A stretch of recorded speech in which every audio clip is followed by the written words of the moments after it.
Ladies and gentlemen, that is not a mirage that you see before you. This is another fresh episode of Woo! Fantasy. Right here on rotoballer.com. That is rotoballer.com. Win big in 2022 with rotoballer.com's NFL Premium Pass.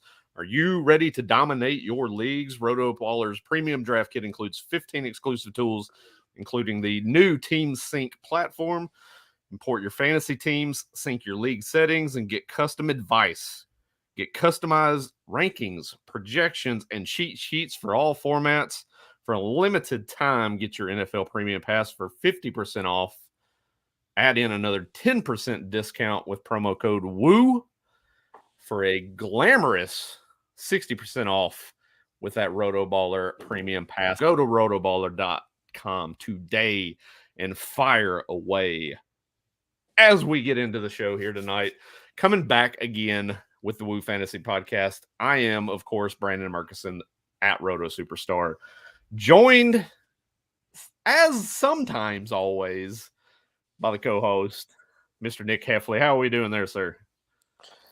I'm good, man. Just I'm trying to catch up on sleep, man. We got our little one out there. We got another little Woo baby out there, Spencer. Our son's now a month and a day old, so mom and dad are trying to get caught on sleep here these days. Yeah, I can imagine so. That it's having the baby. You got two youngsters there, and getting accustomed to how things unfold with new kids in the house. Always a fun time. There are definitely two new kids on the block. Who, surprisingly enough, is still touring to this day and making. Apparently, they're doing like cruises. Yeah, stuff like that. I mean, they're doing cruises. I mean, they're doing that whatever with the mixtape tour and stuff with like Salt and Pepper and some of them. Is that the M2 mixtape tour? Yeah, exactly. Yes, and two. Yeah, more than anything, with some of the ages of those people, it's and 50 is what you would really consider them. So, now music 275. Exactly. Yeah. Now that's what I call. That's right. Cassette tapes. Oh man. So, really kind of kicking things off, kind of trying to get back into the habit and get back into the swing of things with the podcasting game, getting ready for the 2022 season here with the Woo Fantasy Podcast. Well, I mean, we're right here. It's first week of NFL training camp. Things are kind of really, yeah. I mean, we're right around the corner. We've, myself and Nick here, we finished up our Scott Fishbowl drafts, which a lot of people did over the course of the last few weeks. So the people that were not doing the live Scott Fishbowl drafts, they've kind of gone through and they finished up their drafts over the last, let's say, week or so. With the drafts finishing up over the last few days, we actually have had the chance to have the rankings put out for that. There's a guy that goes through and analyzes all the data, puts it into a spreadsheet, kind of pulls up all the information and puts rankings out based on draft. Value-based drafting is how he puts the information out. My team comes out at 900 even. Nick there, I believe 460 out of the 3,000 participants in this year's Scott Fishbowl. So let's kind of jump into that and dive into that before we kind of move along here. Scott Fishbowl, of course, you were with us when we were doing the live Scott Fishbowl drafts back earlier part of this month. We were down in Atlanta finishing those drafts up. We only did the first 10 rounds and then took off from there. So talking about the Scott Fishbowl drafts and where we finished up, how our teams kind of rounded out, let's kind of just touch on those just a bit. How'd your roster shake out? What were your hits and what were your misses in that particular draft as you completed? I don't have any misses, but they're all hits at this point right now. I knew that was coming. No, I mean, Scott Fishbowl 3rd round reversal. I personally love being on the back half, especially these drafts. I want to 3 of the first, 20 some odd players, hopefully 3 of the first 30.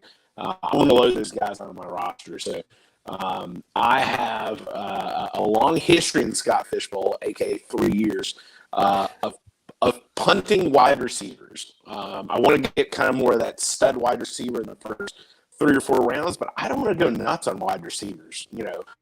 Last year I had Marquise Brown, Mike Williams, Amon-Ra St. Brown, all come through with me drafting later. So I want to hit off. My goal in coming in is getting some good tight ends, getting some good running backs, letting those guys hit. So that was kind of my strategy going in here, getting that stud tight end as well. That's one of my favorite picks this year. Round 5, nailing Dalton Schultz, who I'm sure you probably would agree with, is quite the nice pick. So this is that kind of format for me. I mean, you got to take some chances. You got to get some guys in there that, if they hit, could hit big. So, definitely had a lot of studs, a lot of name guys in the first, 11 rounds. Back half was definitely, there's some guys who are on the cusp, maybe if an injury or two happened, to be able to hit really big, or those rookies. So coming away, I mean, I feel really good. I mean, I felt really good last year coming out, won my division, advanced a couple rounds in the playoffs. This could be that team. Some things shake out. I could be right back.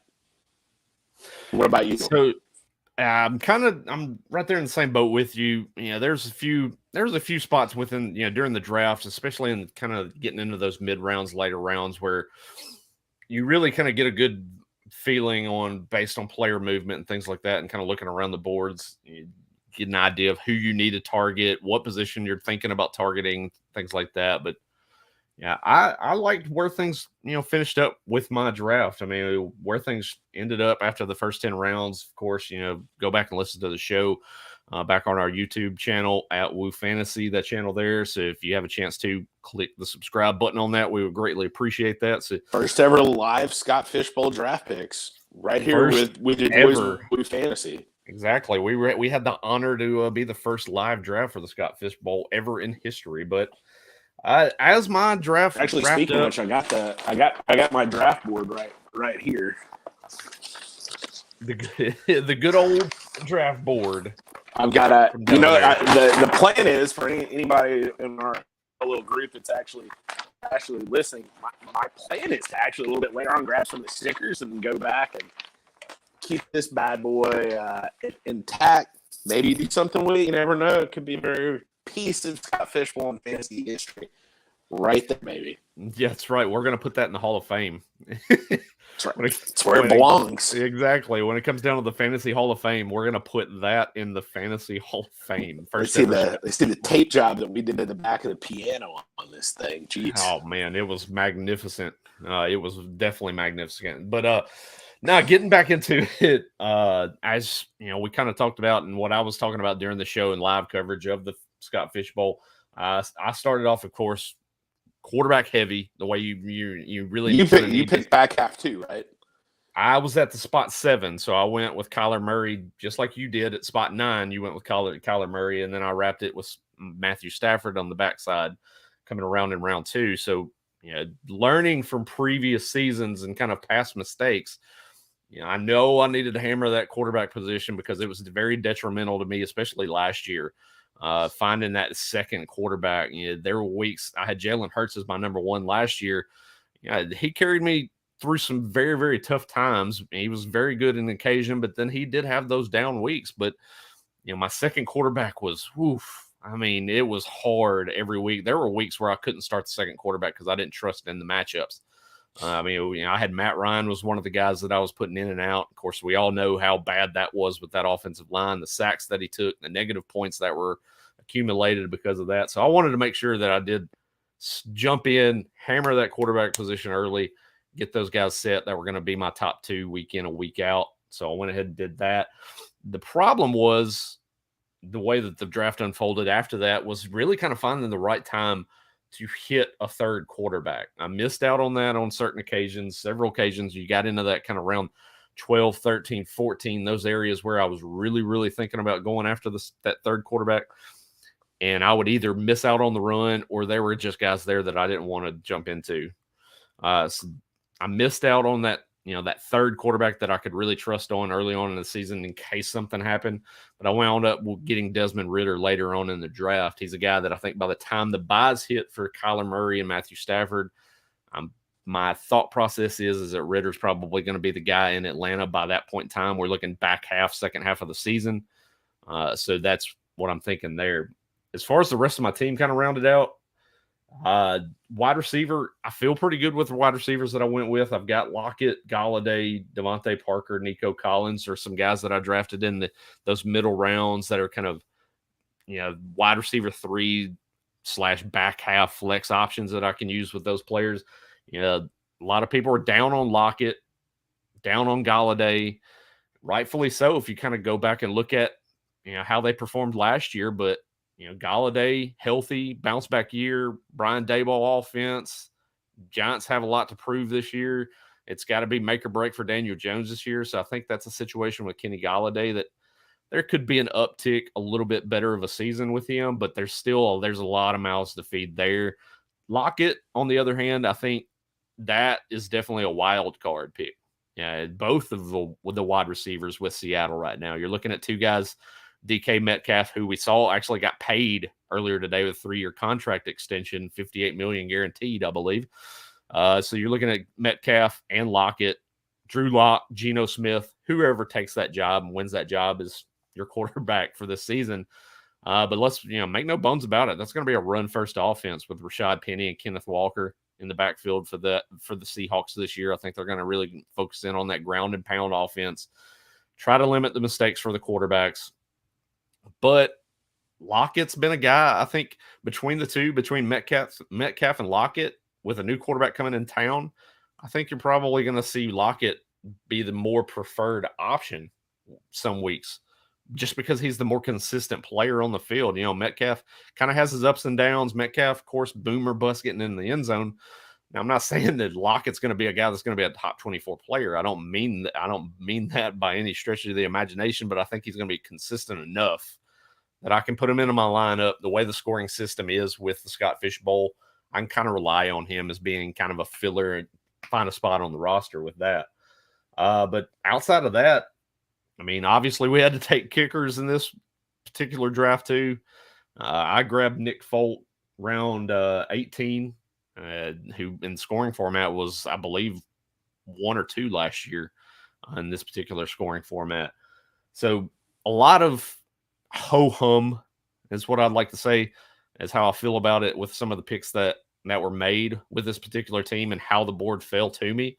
But I don't hate the draft that I put together. I like the team. I think is going to do me well.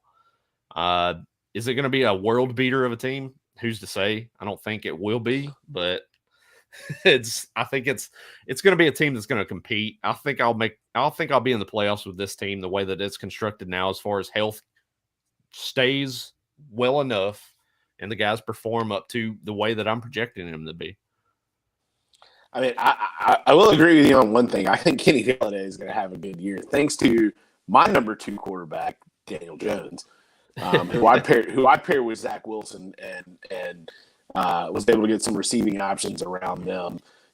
Unlike your team with what you did last year, I went the cheap route on my number 2 quarterback this last year, Carson Wentz, Jared Goff, and played the matchups and got some good results from doing that. So I think my New York quarterback connection this year, I think, is going to be good enough to week in, week out to be able to garner me some nice pointage there. But no, you mentioned Kenny Galladay. I mean, he was hyped up last year.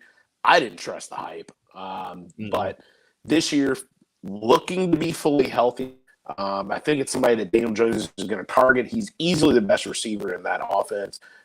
Post-hype guy. I definitely wanted him.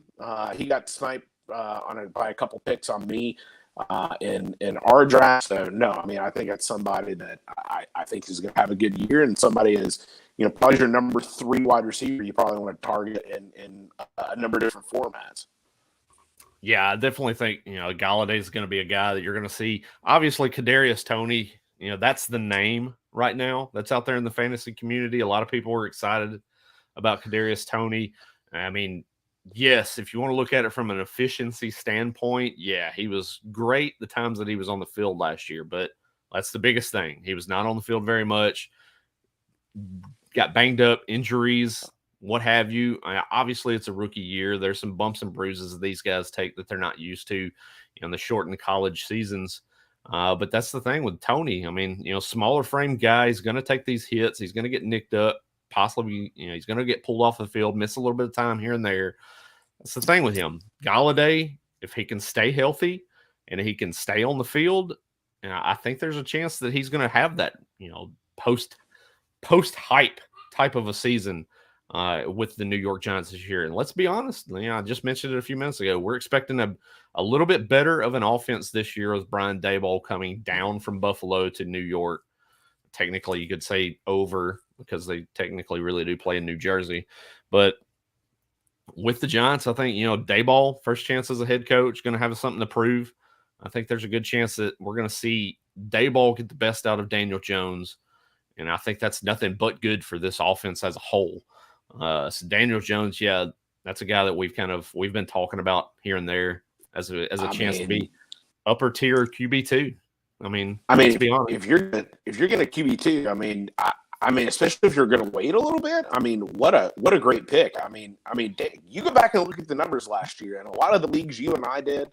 Daniel Jones, first half of the season, probably the first 6 weeks last year, top 5 quarterback. He's got the rushing ability. That's always been the thing with Daniel Jones when he's healthy. And then you got the receiving options that he has. You have Saquon Barkley 2 years post torn ACL. You got a good offensive line there. You got Daboll coming in. You got a lot of things working right. So, don't spend up to get that number 2 quarterback. Go and get somebody like a Daniel Jones, like a Trevor Lawrence. I think you're going to be doing really good in your leagues going to get that number 2 quarterback. So, getting into a little bit of discussion, get into talking about some of the training camp news and notes, some of the buzz that's been going around the last couple of days. Let's, first touch off on some of the bigger news. Of course, it came down the pike yesterday. That would be Julio Jones signing with the Tampa Bay Buccaneers. Yeah, and Antonio Gandy Golden retiring. Yeah, I was going to say, yeah, that's a big move too. Antonio Gandy Golden retiring today to go back to school. That's good for him. The other thing. Yeah, I mean, good for him. Pro career sure as hell wasn't working. Yeah, he couldn't. He was not. I mean, coming from Liberty with the hype from the Hugh Freeze offense coming into the league, I mean, that guy was firing up draft boards heading into the offseason as the NFL draft progressed, and then it couldn't not click. By me. I mean, it was just not even close. Not clicking. Hyped up. That man was hyped up like hell, and I was not buying. So, yeah, outside of that news, Julio Jones going to the Tampa Bay Buccaneers, and then concurrently, the news comes out too that Chris Godwin cleared, not put on the pup, cleared for training camp. So 2 big pieces of news coming from Tampa Bay camp as they kind of open things up. So let's break it down a little bit one by one. Julio Jones coming into the fold with the Tampa Bay Buccaneers. We've seen a little bit of video from Bucs camp today, kind of wearing number 85, which looks weird on him too. Yeah, that's like he's wearing a tight end number. That's very confusing. So, what's your view with Julio Jones? How does he figure into this wide receiver group? Where does he shake in? How do you think he finishes? Where do you have him right now heading into the season? I mean, for me, unless it's in a best ball league, and if I'm getting him as my number 4 or 5 receiver, I mean, this is not Julio Jones from 3 or 4 years ago.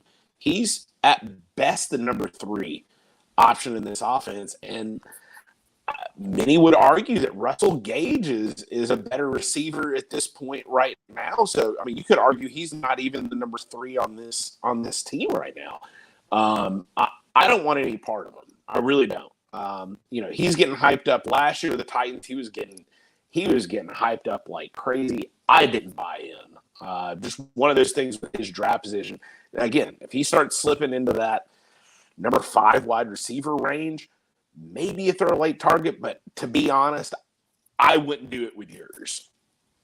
Yeah, that's going to be the thing to look at, is how is the ADP going to be affected with Julio Jones? I think we're getting into a lot of that excitement because of the name. And let's be honest, we see that every single year. We get the name value that pushes a guy up the draft board. And I think that's what you're going to see with Julio Jones. Great talent. Sure. Obviously, all-time talent. Does at 33 years old, coming off numerous injuries and just 80-year-old feet, can he hold up for an entire season to really be a productive and consistent player for you on a fantasy roster? That I'm not sold on. I'm not ready to buy into that. And like you mentioned, Russell Gage, that was the guy that a lot of people were talking about prior to the signing. And then even still prior to the news with Chris Godwin, the assumption was that Russell Gage was going to fit into this wide receiver 2 role for the Bucs, play primarily out of the slot, be the guy that's going to kind of hover over those mid to intermediate routes for Tom Brady in this offense, kind of like what Chris Godwin does currently. So that's the thing. Now you're looking at Russell Gage takes a step back. I've dropped him really, a pretty good bit in my rankings because of it. And him and Julio Jones are kind of right there hovering around each other currently because of that. Now, obviously I moved Chris Godwin up. Now, do I expect to see a situation where Chris Godwin now is going to come in and be fully healthy and ready to go week 1 and be the contributor that he was in a wide receiver 1 on a week in, week out basis last year? No, we're not going to see that. I mean, this guy tore his ACL this calendar year, just had surgery too this calendar year. I think it's going to be a minute before he's back up to full speed. But I think you're going to see Chris Godwin go a lot earlier than what I'm expecting. So that's going to be a situation where I don't think I'm going to be touching a lot of Chris Godwin in fantasy leagues this year. Yeah, I mean, and the person that we should be talking about right now with this news with Godwin, with Julio, and to a lesser extent with Kyle Rudolph is Tom Brady. I mean, he was coming in that his top options were going to be Mike Evans and Russell Gage. Boom, you get Godwin back, you get Julio in. I think that really solidifies what this offense is looking to do. They're going to be throwing the ball a lot, getting the ball to Rashard White out of the backfield, because it looks like Leonard Fournette is coming in a little hefty there in that offense. I know I'm triggering Brandon right now. Yeah, but no, this to me this is a solidified Tom Brady top 7 quarterback in all formats. That man is going to be chucking the hell out of the ball this year. Yeah, that's the kind of the bigger takeaway too, like you mentioned, is that that solidifies Tom Brady where he's at right now. I've got him at QB 8 in my rankings that I just updated on rotoballer.com. It's a cheap plug there. But yeah, and that's the thing. Like you mentioned, first and foremost too, I want to debunk the whole we're going to backtrack here and we're going to reverse it for a second. The whole Fat Lenny stuff that's been out there for the last month because some guy wants to put out that, oh my God, he's at 260 pounds. He's so out of shape. Oh man. I mean, if you read that and ran to your draft and decided I'm not taking him and let somebody else have him around later than he needs to be going in ADP, you just lost that league. And I hate it for you because he comes into training camp this week, slim, trim, 244, ready to just rumble this year. That man's going to get a hefty workload in that Tampa Bay backfield this year. Obviously, I've got him as a guy that can he's going to be pushing RB, top 5 RB numbers this year. That's just how it's going to be with Fat Lenny. He's not fat. We need to get rid of that and debunk that rumor. It's just go ahead and pull that out of here, or you guys just stop talking about and referring to him that way now, because it's like I mentioned too on Twitter once that news came out, and I was talking to Brian Drake as well, from Fantasy Football Hustle. If we were talking about how silly news can just be taken and misconstrued and just ran crazy when it comes to like that, because I mentioned the whole thing from back, 2 to 3 months ago when people were talking about Najee Harris's weight. Yeah. Are you really looking at Najee Harris as a guy that's like, oh man, I can't draft that guy, he's fat? Nah. You're looking at opportunity and workload. That's what you want out of your fantasy football running backs, and both of those two guys are going to give it to you, plain and simple. They're going to be on the field. They're going to provide some opportunities and get those points. So just getting that out of the way, we're getting rid of the whole Fat Lenny debacle. We're not talking about that. But I knew you couldn't let it go. It was like 2.5 minutes on Fat Lenny there. So, yeah. It's under what I had you going in on. We just had to clear the air on that for a second. But Tampa Bay's offense in general, and the other thing that we haven't mentioned is they bring in Kyle Rudolph as another option at tight end. So that kind of really muddies the waters at the tight end position for the Tampa Bay Bucks now too. A lot of us were looking at Cam Brate as kind of a sleeper option at tight end. Now you're looking at they're going to be filtering tight ends in and out, and then you got K. Dotton, the rookie, who I think is by the end of the season, I think is going to be a solid option as far as kind of a guy that you want to put on your dynasty rosters. Go ahead and pick him up and have him available because I think he's going to be a nice stash. A lot of these, the deeper dynasty leagues.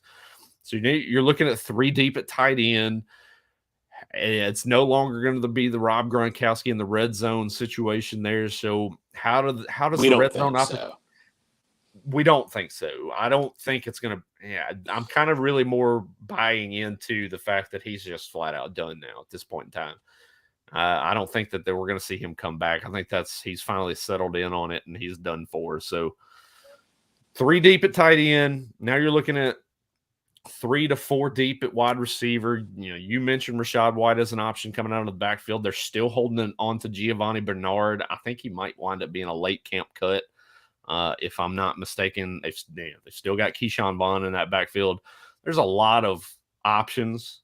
There's a lot of mouths to feed. A lot of mouths to feed there as far as wide receiver. How does that affect you with Mike Evans, though, with all these moves, the news that's coming in with Chris Godwin, Julio Jones now, possibly going to be taking some red zone looks away from Mike Evans? How does that affect Mike Evans' potential now? A lot of people had him lock, stock, and barrel as a top 10 wide receiver in rankings right now. How does that affect your outlook on Mike Evans? I don't think it affects my Mike Evans or Godwin outlook much at all. I mean, look at what they try to do with Antonio Brown. I think Antonio Brown as number 3 is going to be what Russell Gage and Julio Jones are going to give them. So I'm not that concerned about it. But where does that production go? Because Tom Brady loves to throw to his tight end. So is Kyle Rudolph and Cameron Brate, I mean, are they going to take the reins and get those receptions? I mean, I'm like you. I mean, in Scott Fishbowl, I was very willing to take Cameron Brate as a late, number 3 tight end, which is kind of where he was going there. Yep. He got picked. I actually got Logan Thomas because I think he's a little bit better of a number 3 and has a little bit more upside there because Carson Wentz also likes to throw the tight end, and I think is a way better player than Cameron Brate. But, had the news not come out the day before that, Gronk did an interview saying that he was absolutely done, I was 100% prepared to take Rob Gronkowski late in Fishbowl because I did not believe him. I don't know that I still believe him, but nonetheless, he went like round 14 in our draft, way too early to be able to take him. He was in the league last year, and I got him in round 15. Like, my tight ends last year still just, gets me excited thinking about it. But, Kyle, really, I think Kyle Rudolph is the guy that, out of the two, I think Kyle Rudolph has the better ceiling on what he could get to. I mean, Cameron Brate's been okay, but I don't think either of these guys are anybody that I want to draft. Yeah, it's kind of shaping up to definitely be a situation where it's kind of a let others work through and sift through that situation as far as when it comes to the tight end for the Tampa Bay Bucks for sure. So moving on to other wide receiver news, kind of one that might wind up being a big shakeup for fantasy football players heading into drafts. Michael Thomas was cleared.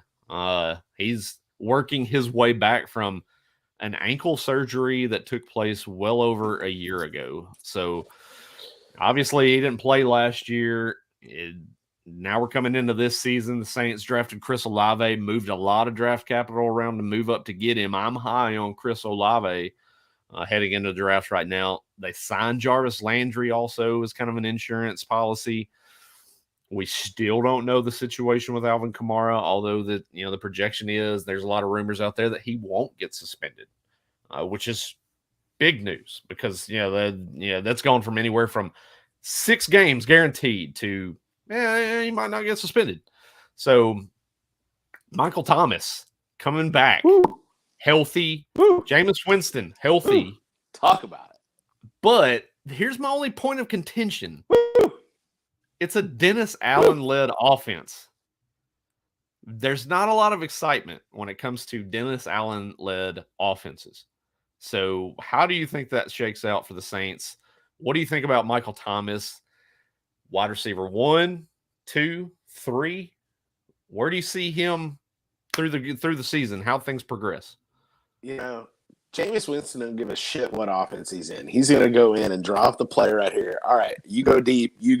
I'm going to throw a pick this time, but next time I'm going to get you the ball deep. Jameis don't give a shit. So I, it's so funny. I went back, looked at my fishbowl draft. Round 9, Michael Thomas. It was between him and Godwin. I didn't know how long Godwin's going to be out. I took Michael Thomas. Obviously saw the news that he was starting the year maybe on the pup. Oh, man, come on. Got Chris Olave 2 rounds later. Look, Michael Thomas is going to be a beast. If he's out there, if he's healthy, if he's motivated, Michael Thomas. That's the biggest thing is motivation for Michael Thomas. Yeah, correct. Yeah, Michael Thomas needs some motivation. But, I mean, he is not that far removed from his amazing season that he had. Chris Olave is going to be good, too. I think the entire offense is going to be good. I mean, go back to when Jameis Winston had receiving options at his team with the team we just talked about with the Buccaneers. And granted, Jameis Winston had a great year fantasy-wise. Not football-wise, fantasy-wise. And that's what you got to worry about there. I think Chris Olave is going to have a good year as well. Michael Thomas, I'm not saying he's going to be back to his 100-yard guy. 80 to 90 receptions, I don't think is that far out of the realm for him. I got him in round 9. I'm happy he's going to be starting week 1 for me. So let me hit you with this because this is a stat that I'd heard not too long ago. Michael Thomas's last regular season touchdown, December 2019. Last touchdown in the NFL was a playoff game in 2020 for the New Orleans Saints. But playoffs. So yeah, this guy he's got a lot to prove. Now it depends on. I mean, I think this is another situation. We mentioned it with Julio Jones just a few minutes ago. Name value, name projection. Sure. It's Michael Thomas is a guy that, when you think about it from especially casual drafters, from a casual drafter standpoint, you see the name Michael Thomas and you're thinking, all right, yeah, that's a high tier wide receiver name. I like Michael Thomas. We're going to go with Michael Thomas. But if you really kind of dive into analytics wise, tough. I mean, it's tough right now to really count on him. No, I mean, I think with this news, I mean, I am sure that he's going to be a top 24 wide receiver in drafts now that he is back. That's also true. Just to jump in, I mean, that's something that Dennis Allen mentioned at training camp. I believe it was Tuesday. I think it was Tuesday at training camp. He mentioned that it's still going to be a ways before Michael Thomas is a full go, like ready to go. Sure. So, I mean, we've got a month plus until the season begins. I'm not that worried about it, at least on this team anyway. I got Chris Olave. If he does miss, Chris Olave soft. But I got Michael Thomas, and this is around where I would start becoming a little bit more comfortable at wide receivers there. I got him wide receiver 36 off the board. Sure. I'm comfortable with that. I got Marquise Brown as my number 2 there. But I mean, if I'm getting Michael Thomas as my 3, I think that's enough cushion to be able to give some lead time to where if he's my 2 right now, I want some production week freaking 1. Like, you better be going right off the bat. Right. You need that. If you're getting Michael Thomas as your God forbid 1, but if mark my words, Michael Thomas here in the next couple of weeks will be going in the top 24 wide receivers. Yeah, right now, currently, the updated rankings that I just put in, I have Michael Thomas at wide receiver 40. So And I think that might be a little out of the realm, but kind of close to where you are. He's working his way up my rankings as things are kind of moving along. I've kind of inched him up here and there over the last few weeks. But I mean, I've got him around these are the names that he's around in my rankings right now. I've got Tyler Lockett at 33, Elijah Moore, Devontae Smith, Amon-Ra St. Brown, Kadarius Toney, 37, Alan Lazard, 38, Hunter Renfrow, 39. So these are the names that I've kind of got him around right now. It's it's more of a rotating group guy. These are interchangeable type of guys, I would believe. But if you get further up the board from some of those names there, I'm not really ready to put them into that mix yet. There's some guys that are up further up the board that I just value a little bit better right now when it comes to their value. One of those being Chris Olave, who I've got at 27 right now. I mean, me personally, I think you having a guy like Tyler Lockett over. To me, Tyler Lockett is. I don't care what he does. He is not getting in the top 24 wide receivers this year. I don't know if Michael Thomas is going to get there, but I think he has a whole lot better chance to finish as a 1 or a 2 than somebody like a Tyler Lockett. So that's my strategy going in. As an example, like I think the ceiling on what a guy like Michael Thomas can bring could be a league winner. Will he be? I have no idea, but I would rather get a guy like that could win a league versus somebody like a Tyler Lockett, who I am pretty sure is not going to be that good this year. We'll see. That's the thing with Lockett. I mean, the guy's put up 8 touchdowns 2 years in a row. The guy gets in the end zone, has a nose for the end zone. I don't disagree. I don't disagree with you at all. If you give him a better quarterback, I am 100% in total agreement with you. Right. If he had a better I think it depends too on between the two quarterbacks. Geno Smith, I think, found a rapport more with DK Metcalf in the games that he played last year. But if they go with Drew Lock might wind up, I think, being the better play for a Tyler Lockett there. So I agree. Speaking of quarterbacks, and we mentioned, Jameis Winston here with that, I want to kind of throw out a weird stat. If you really want to deep dive into an analytics stat. Ooh, I like it. Jameis Winston, yes, he only played 7 games last year before the injury. I obviously led the league in fantasy points per drop back. I'm not surprised. Yeah, I mean, so a deep dive analytic look. I mean, 14 touchdowns in 7 games. He's averaging 2 touchdowns a game. I mean, 2 years ago, I damn near took down the SBFFC with Jameis freaking Winston at the helm for the Tampa Bay Bucks. Well, maybe 3 seasons ago now. But I mean, Jameis Winston's a chucker. I mean, he's going to throw his picks. So, I mean, if it's your league that you're getting a lot of negative points for picks, tough. But they're going to chuck. I mean, they are going to throw the ball. Jameis Winston, again, we're talking about those number 2 quarterbacks, and he's going to be a guy that is going to get drafted too. I would say in a decent amount of weeks is going to finish as a top 12 quarterback. Right. Yeah. So, I mean, it's going to be a fluid situation with that Saints offense, I think, is what we're looking at. I think we're in wait and see mode with that Saints offense currently. Would you agree with that? Kind of see how things unfold in the next few weeks with training camp, player health. Look at some preseason games, see how things look. Yeah, I mean, I want to see what's going on there. But I mean, I think you've got enough weapons on that team for me to go ahead and take the dive without seeing a game. I mean, you and I both have Raz Bowl coming up here before any preseason games get going. I mean, true. Good format to be able to throw somebody like that out.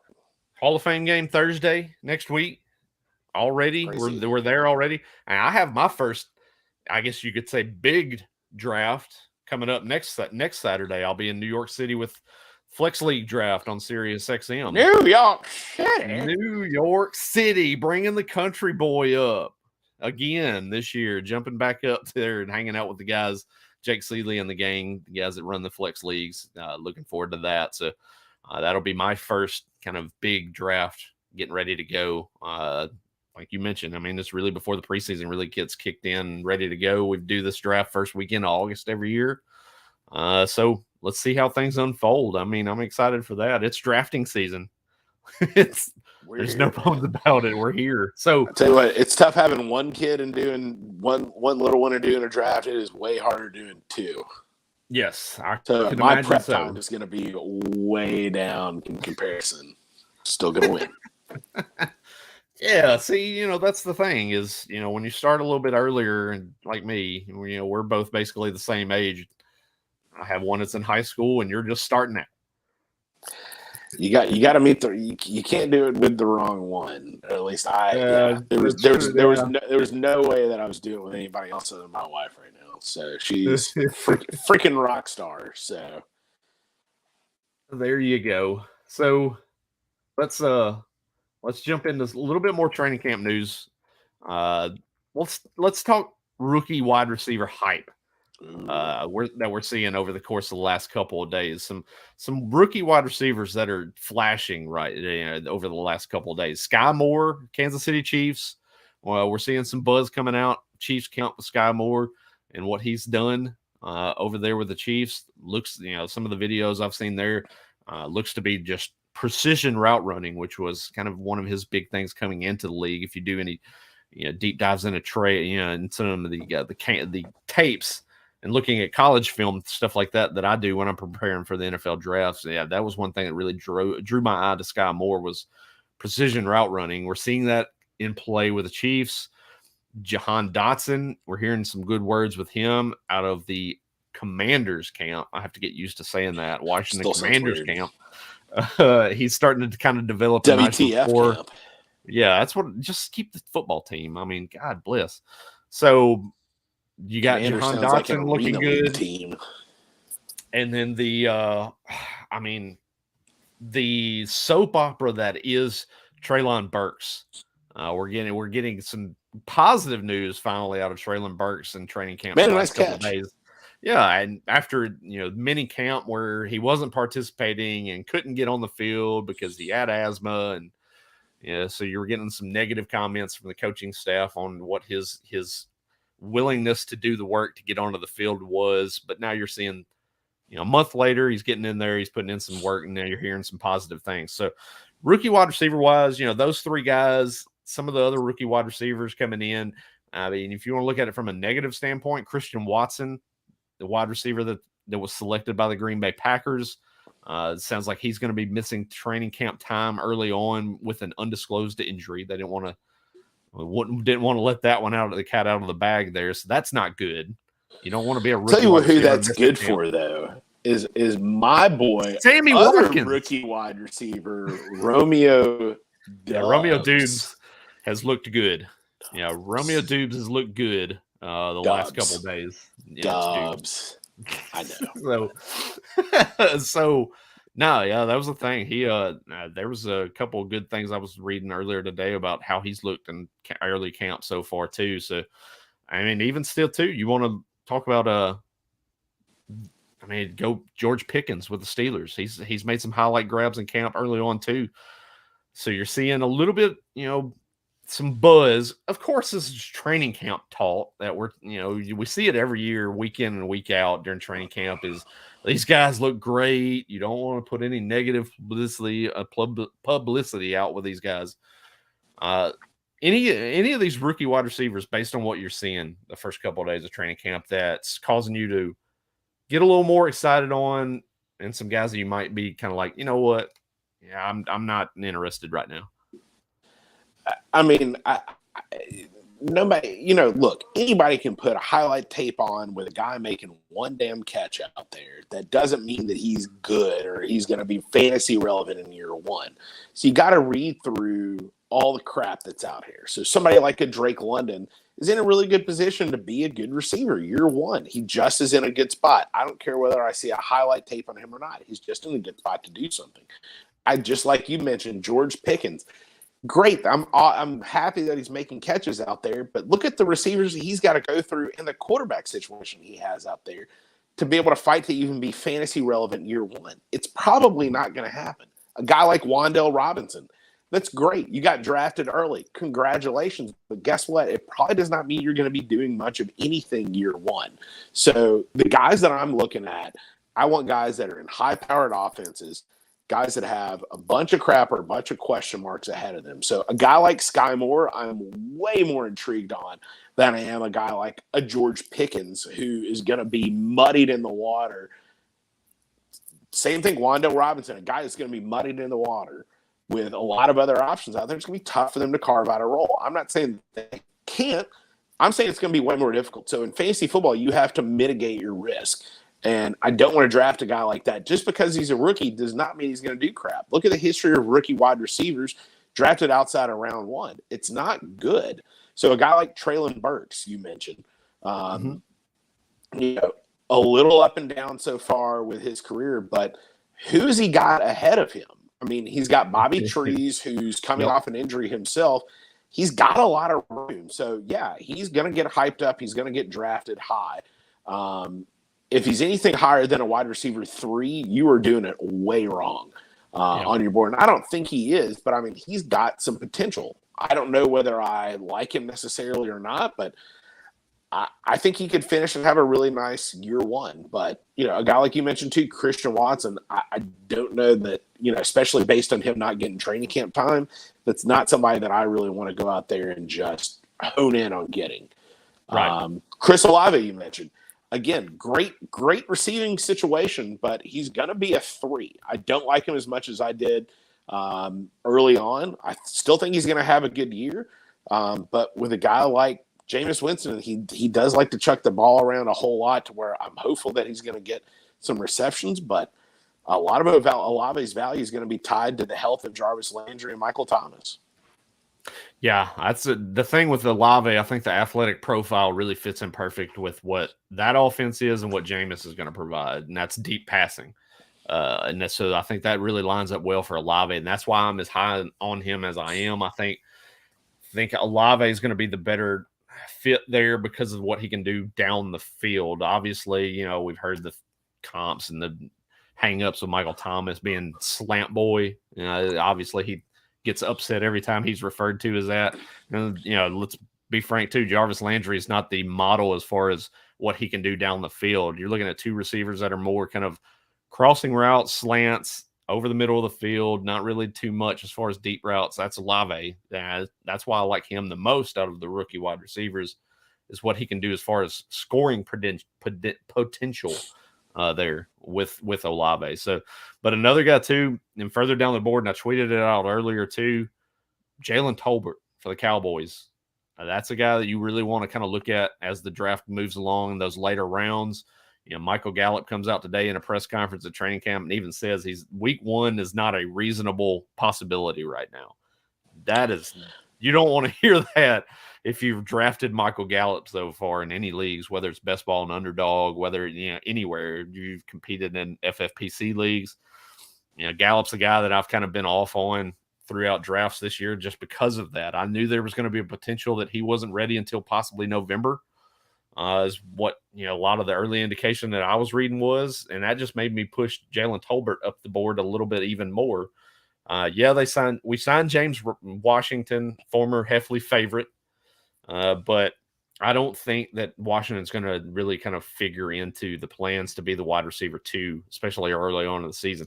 Heck, I'm even see training camp footage from Washington and earlier today getting chucked at the line, can't get off of press coverage, while Jalen Tolbert's seaming down the other side of the field, making a grab in coverage. And, I mean, that's just an indication of what you're probably going to see there. Washington's been a guy that's been kind of forgotten in the Steelers wide receiver rotation for a reason. He's just that. He's a guy.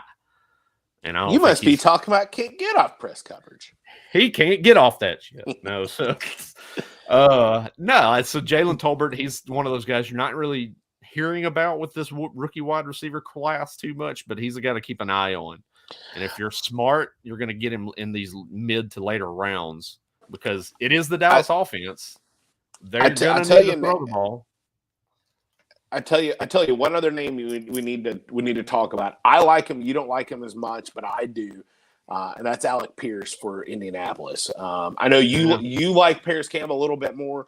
I think Alec Pierce is going to be right there. I mean, he had a stellar college career there at Cincinnati. Really liked him. I mean, I think he's a guy that granted, I don't think he's going to come out and be a world beater, but as a 5 or 6 coming out, I mean, it's a good dart throw. Yeah, I mean, it's a dart throw for sure. Is he going to have redraft appeal in 2022 as far as a consistent basis? Nah, probably not. I mean, he's a dynasty option. Obviously, you want to grab him in a dynasty league because odds are, Paris Campbell's probably not going to be with the Colts past, let's say this next season. So he figures in to be possibly the wide receiver 2 there. What are the Colts going to do at quarterback once the Matt Ryan deal's over with? They're going to have to build some rapport with a young quarterback again. So I think that bodes well for an Alec Pierce. But I don't like him because, what we keep talking about with some of these other situations. I mean, the water is a little bit murky when it comes to that wide receiver room with the Colts right now. Obviously, it's Michael Pittman. That's going to be the main guy that we're looking at as the wide receiver for the Colts. But then outside of that, I mean, what are we doing there? We're running the ball. That's the Jonathan Taylor show. Oh, 100%. In Indianapolis. That is what we're doing. They're not going to run the ball the whole time. I tell you who we got to talk about, though, too, and I'm only going to mention him really quick. Nyheim Hines. I mean, Matt Ryan is a king of freaking dump-offs, and if you're in a PPR league, like, Nyheim Hines is a great candidate as the lower tier running back to be able to have some value this year. I mean, one you've even heard it too. Frank Reich mentioned that they wanted to get the ball to him a little bit more this year. That's something they failed on last year. You might not want to hear that as Jonathan Taylor manager, but I think that's something to kind of keep an eye on too. And then if you want to dial back and we want to talk about running backs as far as receiving threats, go back Tony Pollard. Tony Pollard opened up with Cowboys camp, and he's running a lot in formation as the slot receiver for the Cowboys in certain situations. So that's something to keep an eye on too. Tony Pollard could prove to have a little bit more standalone value as far as kind of a flex play option week in and week out. Even with Ezekiel Elliott getting majority of the workload, you might see Pollard on passing situations out there. So that's something to watch as the training camp progresses there as well too. So moving on. Fantasy Nuggets. We're doling them out there. Dropping fantasy nuggets. We're not flushing these nuggets either. Keep around and dunking them in some sweet and spicy. Before we finish with I want to finish up with a little bit of QB woo and boo. Your take right now, early indication out of 49ers camp, they've decided they're moving on to Trey Lance. That's the situation they're going to move on, go with him, but he struggled early on in camp so far. How do you feel with Trey Lance going into 2022? Where's your value on him? Yeah, I mean, his value right now and where he's been getting taken in drafts, I mean, Jeff DiMatteo in our Scott Fishbowl draft took him in the 3rd round and didn't take another quarterback for a very long time. I mean, he's getting hyped to where he was getting taken last year, and it didn't make sense last year. Right. It don't make sense this year. I mean, last year he came in as a situation guy. Now, granted, I say all that to say that he has some value. I don't know that I want to touch him. If it's me, I am way more comfortable drafting him as a 2, not as a 1. Like, I could not leave a draft with him as my 1 and not immediately take a guy like Aaron Rodgers as my 2 and have some backup there. Because I do not trust him. Like, I just don't. Yeah, so that's what you want to play at the safe route with a Trey Lance. That's for sure. You want to have an insurance policy with that. So that leads me into, let's play a little bit of QB woo or boo. Ooh. And I'll start it off with Trey Lance. Trey Lance right now going off the board ADP wise at 89. These are in FFPC drafts currently. So you're looking at in that kind of 9th round range that we're looking at currently. 8, 9. We wooing or booing because he's coming off the board as 4, 5, 6, 7, 8, 9, 10.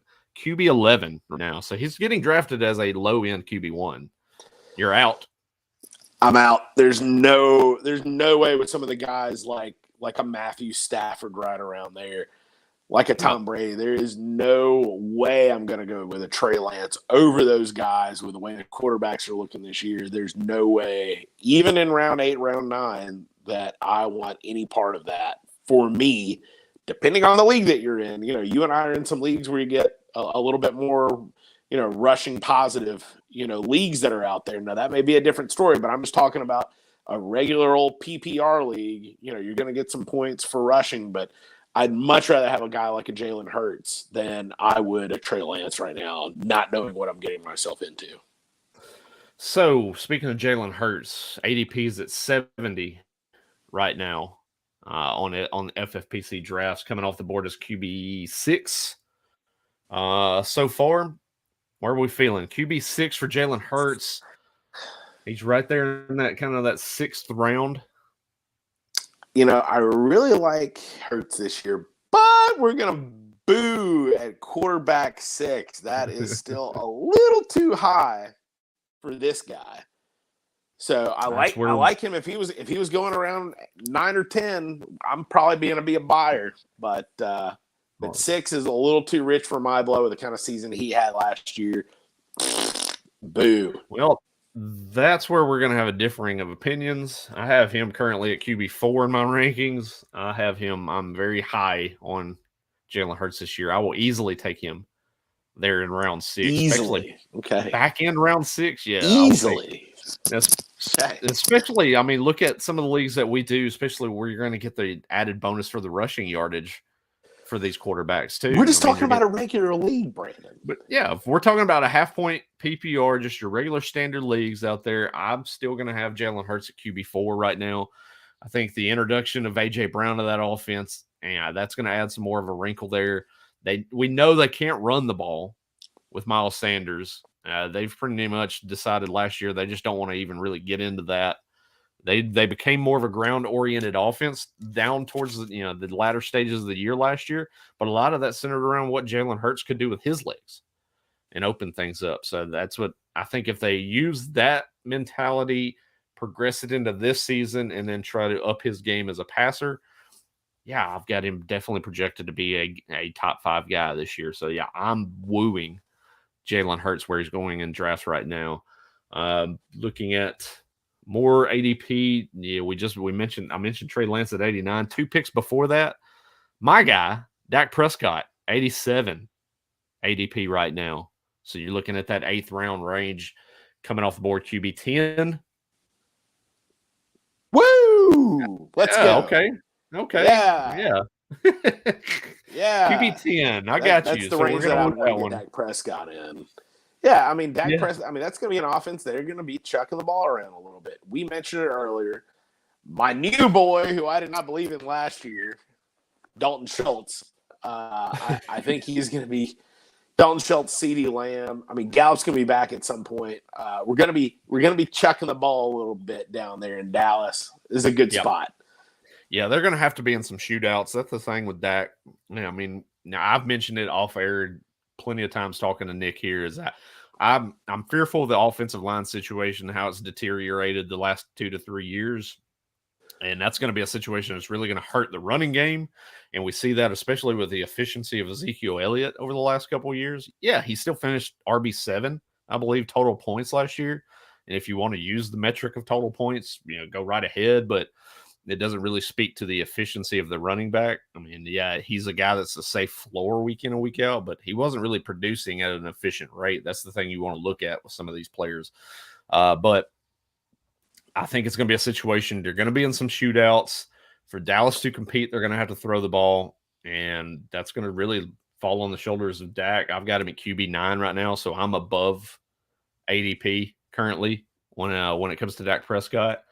I like him at that range. You're getting him in that round 8. I'd probably, depending on how I've shaped up my roster earlier on in the drafts, I might go in round 7 and grab him in that round if I wanted to go and get Dak. So I think that might be a situation. I'm above ADP there. I like Dak Prescott.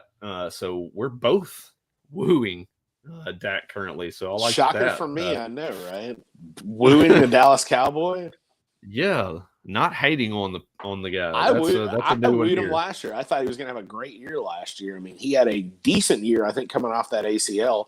Not what I would say great, but luckily for me in our SBFFC draft, I got sniped on Dak right in front of me and had to take Justin Herbert. Oh shoot!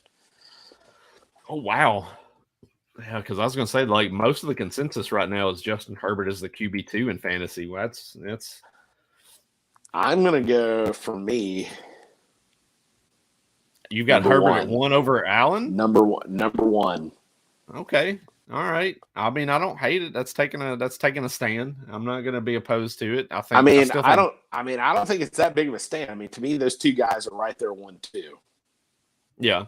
I just think that that added rushing bonus that you're going to get out of Allen is what's going to keep him at QB1. I mean, you're looking right now, you got Allen coming off the board, tailing around 3 at 34.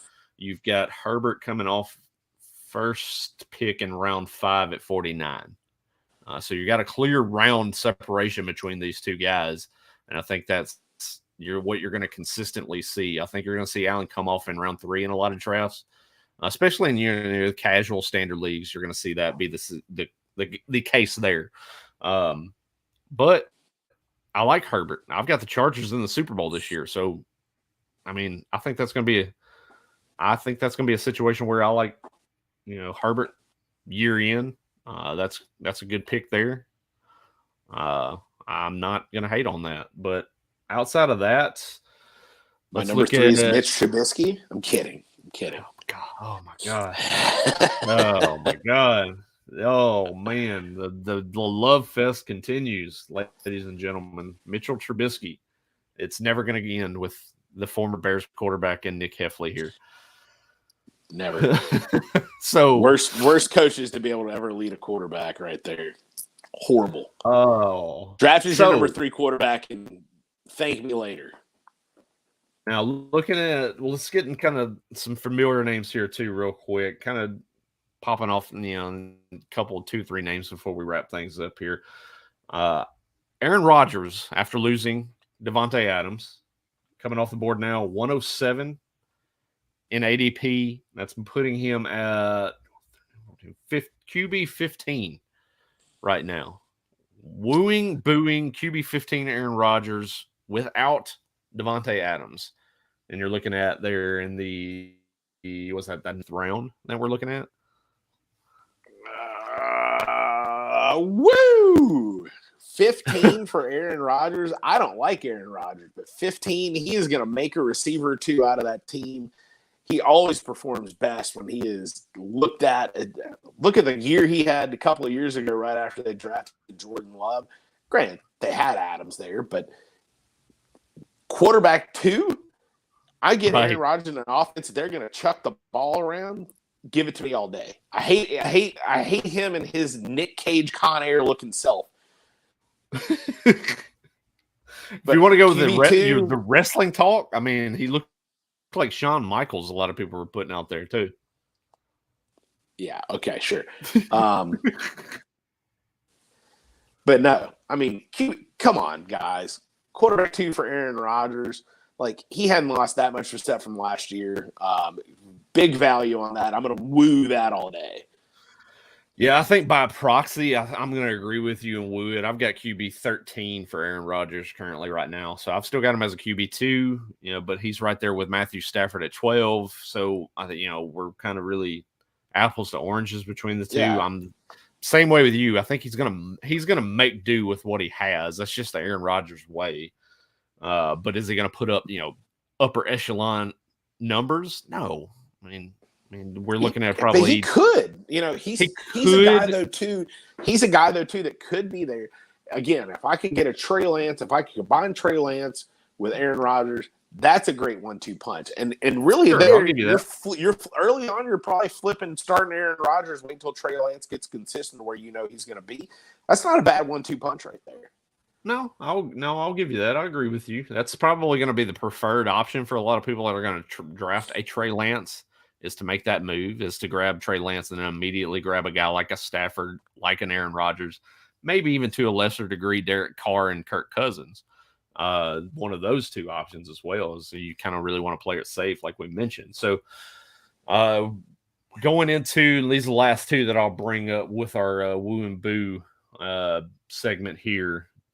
We've got immediately behind Aaron Rodgers, you got Justin Fields at 123 and Tua Tagovailoa at 125. So respectively QB 16 and QB 17 on these youngsters. Well, one, the arrow's pointing up with offensive weapons added with Tua Tagovailoa and the Miami Dolphins passing attack. And the other one is pushing meh with Justin Fields and the Bears front office, who decided to just go and grab bargain basement discount players to put into the wide receiver room. So let's start with my boy Justin Fields. The Bears have given him literally nothing. If anything, they have degraded that wide receiver core for him coming in. So as much as I would like to woo him in year two, it is a boo on Justin Fields. I would love to like him, but the man is going to be good. Just week in, week out consistency is not anything that I am looking forward to. So boo and Justin Fields.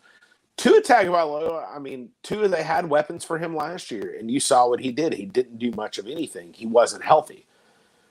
But this year being healthy, I'm going to go woo on Tua Tagovailoa. You've got a much better receiver in Tyreek Hill coming in. You got a year two receiver in Jalen Waddle coming in. You've got plenty of running backs coming out of the backfield, catch them all. And he's going to dink, dunk, chuck some touchdowns. As a number two, I am all about him being a number two quarterback. Somebody great to pair up with, getting a little bit later. He's on my woo list.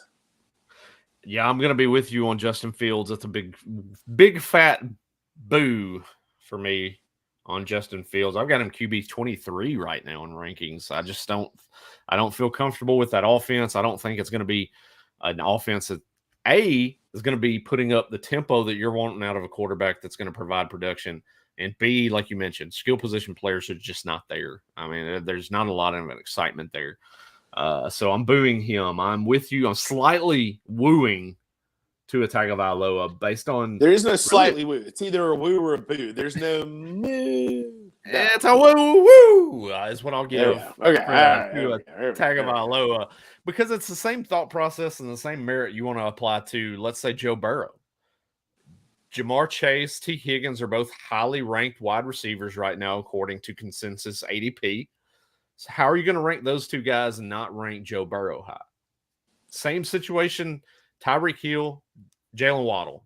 Both are two highly ranked wide receivers. So you got Kirk Cousins as a top receiver then, right?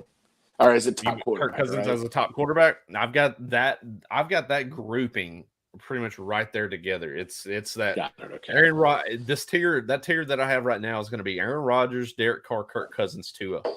All in the same tier.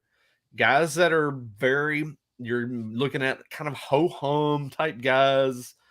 The wide receivers for Aaron Rodgers, it's Aaron Rodgers, but the wide receivers bring him down. Kirk Cousins, it's Kirk Cousins, but he's got Justin Jefferson and a healthy Adam Thielen coming back and a running game behind him.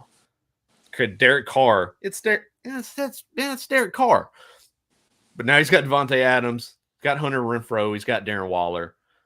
That bumps him up the board. Same thing with Tua Tagovailoa. We don't like the metrics. I'm moving Carr like crazy too. Ooh, man. Yeah. I mean, so that's that same tier. They're all going to be interchangeable right there. High end QB2. I mean, there's a chance that either one of these four guys, they could move into that QB1 range with the right outcome. I mean, there's we can't debate that. But I think that's where really, once I get through that tier, if I'm in a league where I'm taking a second quarterback, obviously like flex that I'm going to be doing next weekend, in a lot of these expert leagues, the industry leagues that I do, we don't, we wait on quarterback. Not every team takes a second quarterback. Leagues like that, I'm probably, if I wait really, really late for a quarterback, I might grab one of these guys like a Carr, something like that based on the upside.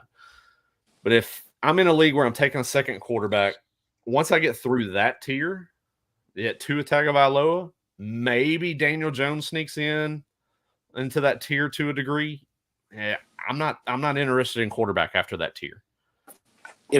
I think there's a mistake a lot of people make is out there. Now, granted, if it's an expert league, you can't do trades in a league. I'm still all about taking a second quarterback, but definitely not as much there.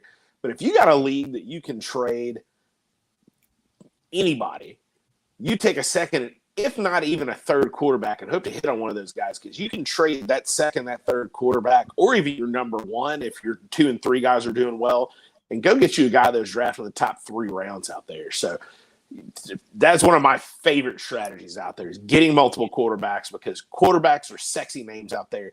People love to trade. People who are underperforming for that sexy quarterback name.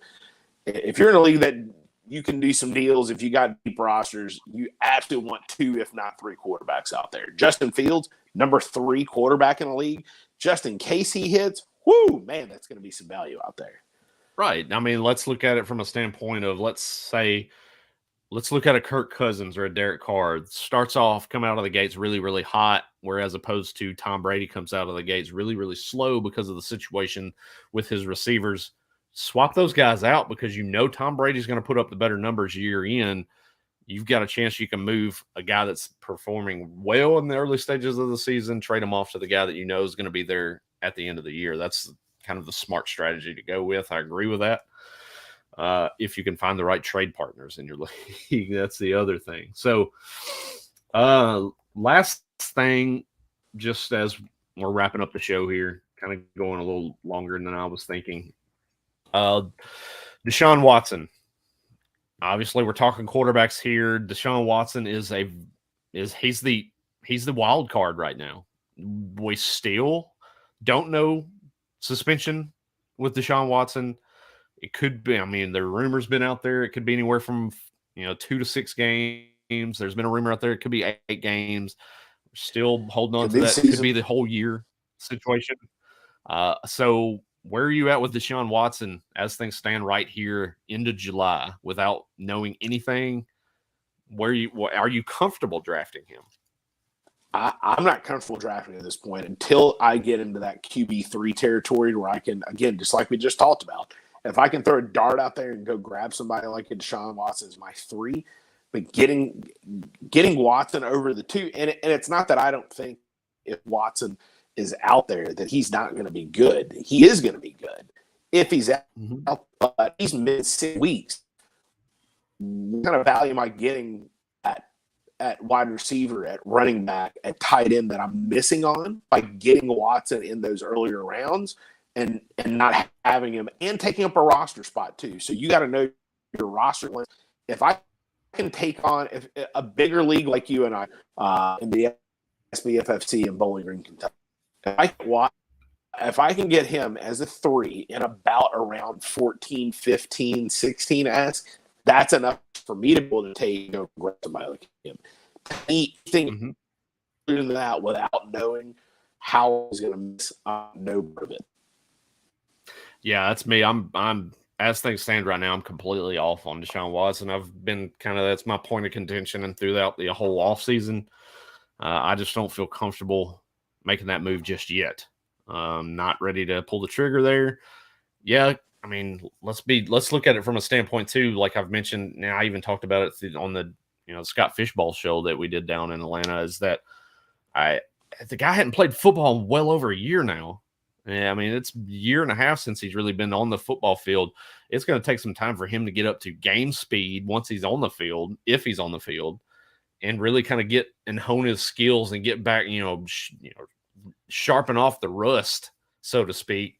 I'm not sure I'm ready to buy in on that. And by the time he's really probably fully ready to go, you're gonna be in that playoff stretch, and you're holding on to a guy that's probably an albatross on your roster. And I don't know if he's still got to be out Jacoby Brissett. Well, yeah, we saw that come out of camp, because Jacoby Brissett's going to be the QB1, obviously, for the Browns until Watson's situation is resolved. But so that's what we're looking at now. It's a wait and see game, and so the later your draft is, the better it is for you in terms of what you're thinking about with Deshaun Watson. Obviously, myself, Going into the flex draft next Saturday in New York City, I would be willing to bet that he will not be named during the draft. I'm in the snake draft on SiriusXM that day. It's coverage is gonna be from 1 to 3 Eastern on SiriusXM. So be sure to tune into that. Prior to that, the Superflex draft is going to be going on. That's going to be going on from 11 to 1. I'm not sure he'll be taken in the Superflex draft. I mean, somebody might pull a trigger as a late QB3, but I'm not sure if he's going to come off the board. So it's a tough situation there. Yeah, he would have to be a QB3 for me to even want to try to touch him, and got to be beyond round 13, 14 there for me to even have a shot. Now, granted, Superflex League especially, that man is a lot more draftable there and could be a league winner, but you look at a league like Scott Fishbowl to where, the players are going to start week 11, week 12. If he's missing 8 weeks, I might not even make it to the playoffs if I take him earlier than that. I'm going to have to get another quarterback. It does not make sense in a league like that. So know your format, know your roster spot limit. Do not take him early. You will be sorely mistaken. Now, if he makes it back early, great. But just like Brandon said, he's going to have to get in game shape. Yes, I agree. Yeah, that is the biggest point when it comes to Deshaun Watson right now. So we'll talk more, over the course of the next few weeks. We'll come back in next week. Hopefully, we'll try to get another show together next week, jumping in, talk about running back rankings, look at current ADP stock with running backs. We'll talk more training camp news and notes when we get to that point as well. But that's the biggest thing we're going to be talking about over the course of the next few weeks. Draft strategy, honing your skills as you head into your drafts here. Once August, we flip the calendar to August. That's fantasy football draft time, ladies and gentlemen. Draft we're month, there, baby.